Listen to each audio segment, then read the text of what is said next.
जी sir. Sir हमारा जो है ब्रांड का नाम जो है सुंदर सुंदर फूड है, और जो है कंपनी का नाम फ्रूट कॉलर है। हमारे पास जो है कन्फेक्शनरी आइटम होते हैं, देखिए आप सारे ये लगे हुए भी हैं। आप नीचे देखेंगे जितने भी लगे हुए हैं सब ब्रांड लगे हुए हैं इसमें, जो है ना जितनी भी है ये आप देख सकते हैं। माशाल्लाह पब्लिक का रश भी देख सकते हैं। ये अपना ब्रांड है, अपना पाकिस्तान का ब्रांड है।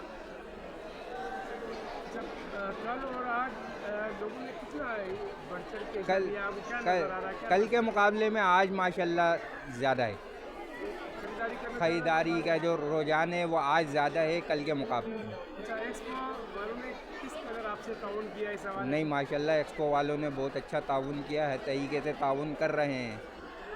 आपकी क्या डिमांड आगे है इस हवाले से? इसको हम ये ज़्यादा बोलते लोग हैं कि कर अच्छा है, और लगना चाहिए इस तरीके के जो है इवेंट होने चाहिए, ताकि जो है पब्लिक को पता चले कि अपने पाकिस्तान के अंदर कौन कौन से ब्रांड है, क्या क्या है। तो लोग कुछ कहते हैं कि वो बैरून मुल्क की चीज़ें अच्छी बनी हुई हैं, अच्छी होती हैं, नहीं आप इस नहीं, हवाले से क्या करेंगे? बैरून मुल्क के मुकाबले में पाकिस्तानी चीज़ें जो हम बोलते हैं कि प्रेफर करें, क्योंकि पाकिस्तान की अपनी जो है चीज़ें हैं। तो आपका कहना है कि मतलब पाकिस्तानी ब्रांड इनको यूज़ करें, इनको हाँ, खरीदें, पाकिस्तानी आवाम को चाहिए कि पाकिस्तानी ब्रांड यूज़ करें ज़्यादा से ज़्यादा, इससे मुल्क की ताकि मैशियत में मईशत में भी भी इजाफ़ा होगा और हर चीज़ में फ़ायदा होगा।